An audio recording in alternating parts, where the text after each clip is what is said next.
Baik,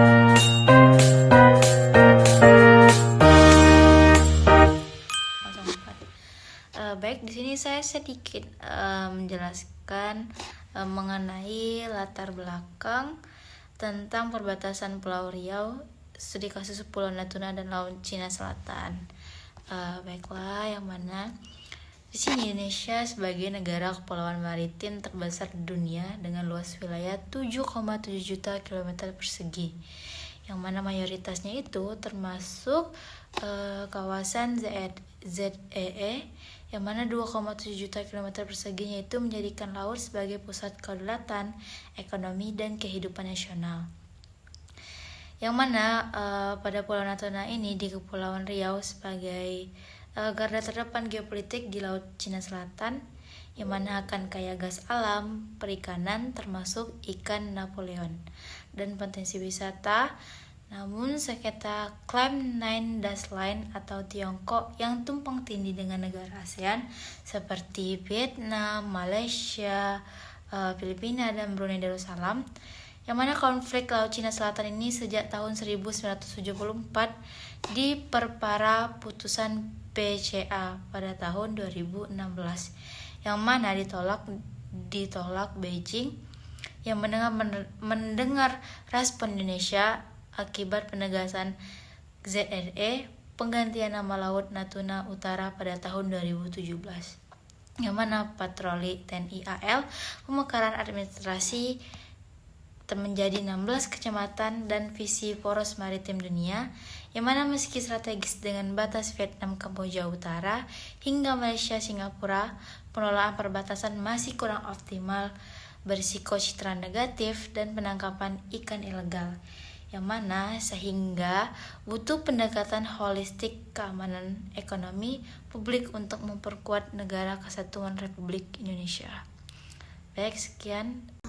Di sini saya akan menjelaskan tentang demografi dan geografi wilayah perbatasan yang berada di Kepulauan Riau, studi kasus Pulau Natuna dan Laut Cina Selatan. Kepulauan Riau adalah provinsi yang terletak di barat laut Indonesia yang merupakan suatu wilayah yang terdiri dari lebih 1.800 pulau dengan keindahan alam yang luar biasa seperti pantai, hutan mangrove yang lebat, dan potensi ekonomi yang besar di bidang pariwisata.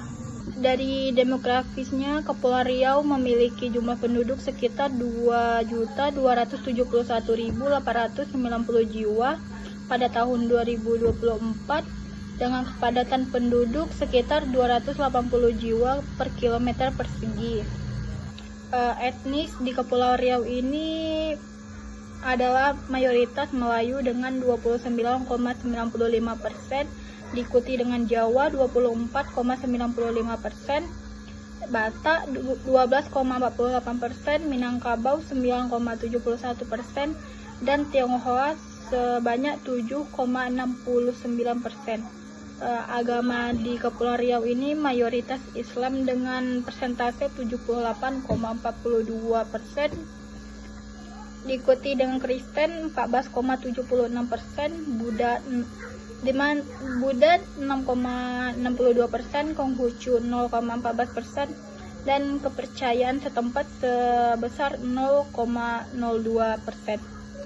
Dari segi geografinya sendiri, Kepulauan Riau berbatasan langsung dengan Malaysia dan Singapura yang memiliki luas 8.201,72 km persegi dengan pulau 2.408 pulau.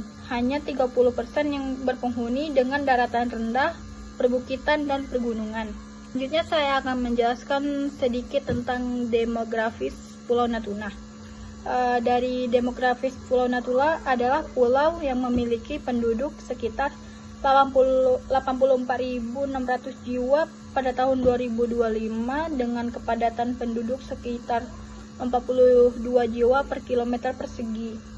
Di Natuna banyak ras atau etnis yang mayoritas Melayu, diikuti Jawa, Tionghoa, Minangkabau, Batak, Bugis, dan Banjar.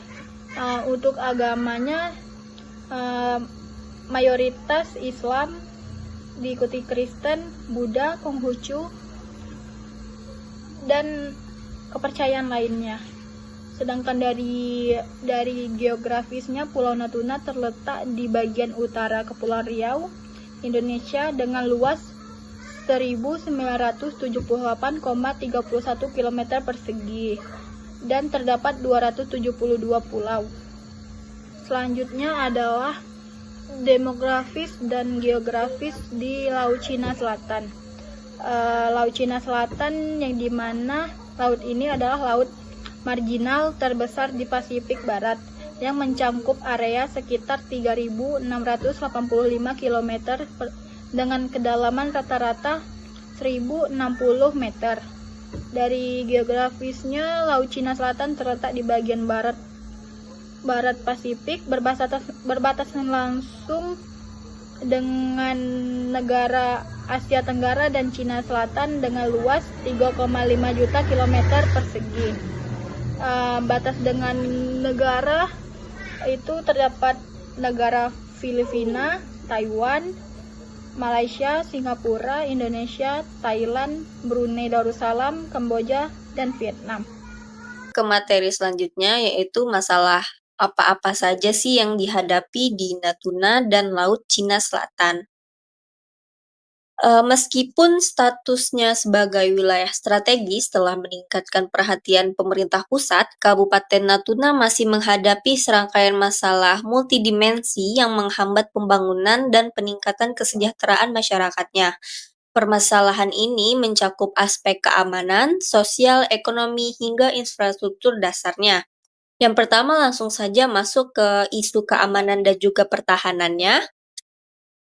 Permasalahan keamanan di Natuna adalah isu yang berlapis yang mencakup dimensi kedaulatan negara, hukum internasional, dimensi ekonomi atau kejahatan transnasional, dan dimensi sosial, pertahanan rakyat. Wilayah Natuna adalah salah satu daerah perbatasan terluar Indonesia yang secara geografis berada tepat di kawasan sengketa Laut Cina Selatan, yang mana posisi strategis ini akan menjadikan Natuna sangat rentan akan berbagai ancaman keamanan, khususnya klaim tumpang tindih wilayah laut oleh negara-negara lain seperti Cina, ancaman illegal fishing dan pelanggaran batas wilayah ilegal oleh kapal asing menjadi masalah rutin yang menantang kedaulatan Indonesia di zona ekonomi eksklusif atau ZEE di Natuna. Pengelolaan keamanan di Natuna menuntut koordinasi lintas sektor antara TNI Angkatan Laut, Polri, dan Bakorkamla sebagai Badan Keamanan Maritim Nasional. Keterbatasan alat, utama sistem persenjataan atau alutsista dan teknologi pengawasan menjadi kendala utama dalam pelaksanaan patroli dan pengamanan wilayah laut. Selain itu, letak geografis Natuna yang berjauhan dan pulau-pulau kecil yang tersebar membuat operasi keamanan menjadi berat dan juga mahal. Lalu masuk ke isu masalah utama yang dihadapi di Natuna dan Laut Cina Selatan, yaitu isu pembangunan sosial dari segi infrastruktur, pendidikan, dan juga keamanannya. Nah, kalau dari segi infrastruktur, yang mana kualitas infrastruktur menjadi kunci dalam mengatasi isolasi geografis Natuna, namun hingga kini masih menjadi kendala utama. Konektivitas dan infrastruktur Natuna secara umum masih jauh tertinggal menjadi penghambat utama pengembangan sosial ekonomi. Jaringan jalan, pelabuhan, listrik, hingga telekomunikasi banyak yang rusak dan juga tidak memadai. Keterbatasan fasilitas tersebut meningkatkan biaya logistik, memperlambat distribusi barang, dan membatasi mobilitas masyarakatnya. Letak geografis yang terdiri dari pulau-pulau kecil juga dengan jarak yang cukup jauh membuat pembangunan dan pemeliharaan infrastruktur menjadi lebih sedikit sulit dan juga mahal. Masalah pendanaan serta dukungan teknologi juga menjadi kendala. Selanjutnya, masalah pendidikan. Permasalahan pendidikan di Natuna juga sangat menonjol dalam konteks angka putus sekolah yang tinggi, mencapai lebih dari 2.000 anak. Faktor utama adalah kemiskinan yang membuat keluarga tidak mampu menanggung biaya sekolah anak, ditambah akses geografis yang sulit di wilayah kepulauan tersebut. Anak-anak harus menempuh perjalanan mahal dan berbahaya antar pulau atau menunggu lama di pelabuhan yang membuat minat dan kemampuan keluarga untuk mendorong anaknya sekolah menurun. Program sekolah rakyat adalah solusi alternatif yang hadir untuk memberikan pendidikan dasar bagi anak-anak keluarga yang kurang mampu. Selanjutnya, masalah kesehatan. Masalah kesehatan masyarakat Natuna berkaitan erat dengan tingginya angka stunting pada balita yang disebabkan oleh kekurangan gizi kronis, kebersihan lingkungan yang rendah, serta kurangnya kesadaran pola hidup yang sehat. Paparan asap rokok di rumah tangga juga menjadi faktor risiko yang signifikan. Fasilitas kesehatan dan tenaga medis di wilayah perbatasan ini terdistribusi tidak merata dan adanya kendala geografis berupa kepulauan yang jauh, yang mana ini menghambat akses layanan ke wilayah tersebut. Puskesmas dan klinik kesehatan seringkali kekurangan tenaga profesional dan juga peralatannya tidak memadai untuk penanganan darurat maupun penyakit kronis. Nah, masalah utama yang terakhir yang dihadapi di Natuna dan Laut Cina Selatan itu ada isu ekonomi dan juga kesejahteraan. Meskipun Natuna kaya sumber daya alam, menjelaskan bahwa praktik IUU atau illegal fishing secara langsung merusak mata pencaharian nelayan lokal dengan menghabiskan stok ikan, yang mana hal ini menciptakan kemiskinan struktural, yang mana ini akan menekan bahwa kegagalan BPP dalam mengintegrasikan program pembangunan kesejahteraan dengan kebijakan keamanan memperburuk situasi ini, membuat masyarakat merasa tidak memiliki insentif ekonomi untuk menjaga kedaulatan. Selanjutnya, IUU fishing oleh kapal-kapal asing, khususnya dari Vietnam dan juga Tiongkok di perairan Kepulauan Riau telah menyebabkan kerugian ekonomi yang masif bagi negara, dan juga ini mengancam untuk keberlanjutan sumber daya perikanan. Permasalahan ini bukan sekedar pencurian ikan belaka, tetapi juga merupakan pelanggaran kedaulatan sumber daya yang melemahkan ketahanan pangan dan mata pencaharian nelayan lokal. Kebijakan pembangunan DKP seringkali terdistraksi atau tertekan oleh prioritas keamanan pusat, yang mana dampaknya adalah program pemberdayaan nelayan seperti penyediaan modal dan fasilitas pengelolaan hasil laut. Ini tidak berjalan secara maksimal, padahal penguatan ekonomi nelayan di wilayah 0-12 mililiter adalah fondasi untuk memperkuat strategi pertahanan sosial, di mana nelayan yang sejahtera adalah nelayan yang loyal kepada negaranya.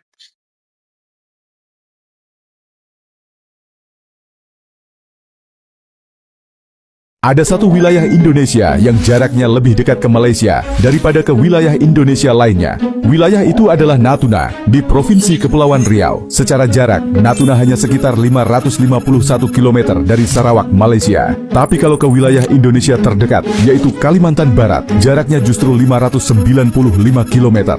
Lalu pertanyaannya, kenapa Natuna tetap menjadi bagian dari Indonesia? Untuk menjawabnya, kita harus kembali ke abad ke-19. Saat itu, Natuna berada di bawah kekuasaan Kesultanan Riau. Namun pada masa kolonial, Inggris dan Belanda sama-sama menginginkan wilayah tersebut. Persaingan semakin sengit, hingga akhirnya mereka menandatangani perjanjian pembagian wilayah. Hasil perjanjian itu membuat Kepulauan Riau, termasuk Natuna, berada di bawah kendali Belanda. Setelah Indonesia merdeka, delegasi dari Riau menyerahkan wilayahnya kepada Republik Indonesia. Dan pada tahun 1956, Indonesia secara resmi mendaftarkan Natuna sebagai bagian dari wilayahnya ke PBB.